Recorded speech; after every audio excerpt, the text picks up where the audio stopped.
The next concept which we are learning today is CAPM, Capital Asset Pricing Model. Short में इसको CAPM कहते हैं. This model is very important model in SAPM because whole of the one chapter is dependent on this model and इसके calculation भी आते हैं. Now where this model is helpful to us, so let's see first the meaning कि ये क्या कहता है ये model हमें. It establishes a linear relationship. Whenever I say relationship, मतलब जब relationship होता है कितने variables होने चाहिए? 2 variables, तभी जाके हम उनके बीच में एक relation को establish कर सकते हैं. So relation between the required rate of return, मैं कितना market से return expect कर रही हूँ. Rate of return will be always in the percentage. So it will be between required rate of return of a security and its systematic risk. Why it is known as undiversifiable? क्या systematic risk को हम diversify कर सकते हैं? No. Can it be controlled? No. That is why this will be establishing the relationship between required rate of return, पर मुझे जो return मिल रहा है उसके ऊपर risk कितना है. So this is nothing but it is ultimately a risk is compared with a return. And when I say risk, कौन से risk के बारे में बात कर रहे हैं? Only and only systematic risk. Systematic risk को हम undiversifiable risk भी बोलते हैं या तो हम उसको बीटा भी बोलते हैं. Because अभी हमने calculations किए, उसमें क्या आया था? Calculate beta. So what is calculation of beta? It is calculation of your systematic risk. तो बोलो किसके बीच में रिलेशनशिप एस्टैब्लिश करता है? Required rate of return of a particular security and systematic risk. Systematic risk का another name will be undiversifiable risk और beta. Now इसका ये एक क्या है? लीनियर रिलेशनशिप है, मतलब ये एक इक्वेशन को फॉर्म करता है. ठीक है. Now let's see the formula. ये जब इक्वेशन को फॉर्म करता है, so our expected return will be equal to RF plus beta of RM minus RF. अब पहले ये देखते हैं कि RF का मतलब क्या है. RF का मतलब होता है risk free rate of return. इसमें रिस्क कम है या तो रिस्क कंप्लीटली उसमें नहीं है, तो रिस्क नहीं लेके या तो कम लेके आप कितना रिटर्न एक्सपेक्ट कर रहे हो. Next is beta. Beta is nothing but over a risk और यहाँ पर ये एक कोएफिशिएंट की तरह काम करेगा. So it is a coefficient of a security. When I से आरएम, तो आरएम ने हमें ऑलरेडी पढ़ा है. What is RM? Return on market portfolio के कितना मार्केट में हमें रिटर्न्स मिल रहा है. Now when I minus this market returns में से रिस्क फ्री रिटर्न्स में माइनस करती हूँ तो मुझे जो मिलता है हम उसको बोलते हैं मार्केट रिस्क प्रीमियम. कि ये कितना मार्केट में रिस्क प्रीमियम है इसका. नाउ इन द क्वेश्चन आपके पास आरएफ दिया होगा, आरएम भी दिया होगा और बीटा को हमें कैलकुलेट करना पड़ेगा. See in the previous question which we did हमें क्या कैलकुलेट करना था? बीटा. एक बार आपका ये जो बीटा का आंसर, ये वाले सब में बीटा का आंसर हमारा कितना आया था? 0.4. तो अगर आपने एक बार बीटा को कैलकुलेट कर दिया फिर तो क्या है? RF will be given and RM also will be given. फिर आपको ये फॉर्मूला कर सकते हैं.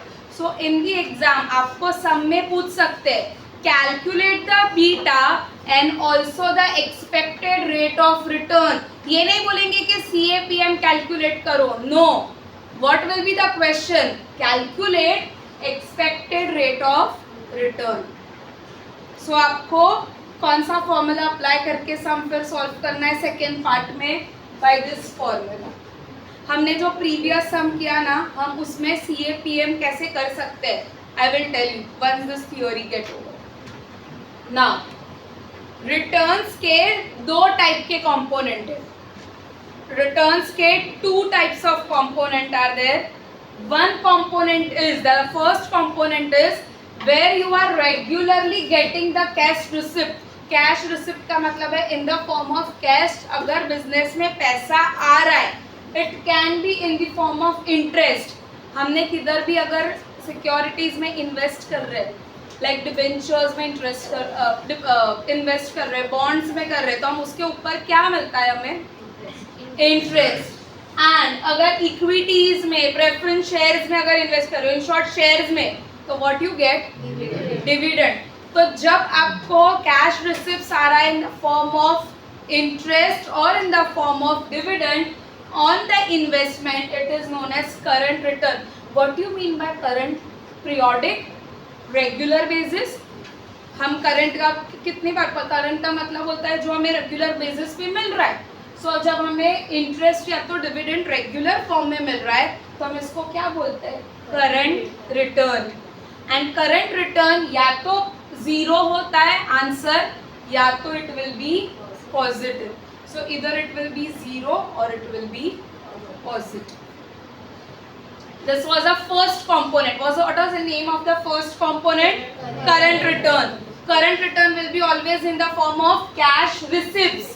और उसके examples क्या थे? Interest and dividend. Now second component of the return is when security के prices का appreciation. Appreciation means increase in the price of that asset.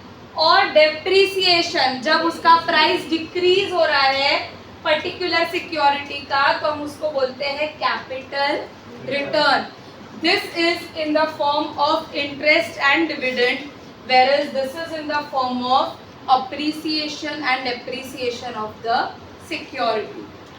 Now ये आपका कुछ मतलब इन शॉर्ट यह सेकेंडरी कंपोनेंट मीन्स जब सिक्योरिटी में प्राइस चेंज होता है और ये जो प्राइस चेंज रिफ्लेक्ट होता है, हम उसको बोलते हैं capital return. And capital return can be negative. ज़रूरी नहीं है हमेशा नेगेटिव आएगा, but it can be negative. Why it can be negative?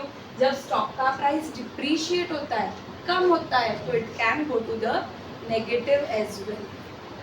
Now in other words, difference between the purchase price, जब प्राइस पे आपने सिक्योरिटी को खरीदा एंड जो प्राइस पे आप उसको बेच रहे हो, तो जो डिफरेंस आपको मिल रहा है, इधर it will be positive difference, that is profit, और it can be the loss. तो ये जो डिफरेंस है वो आपका क्या है?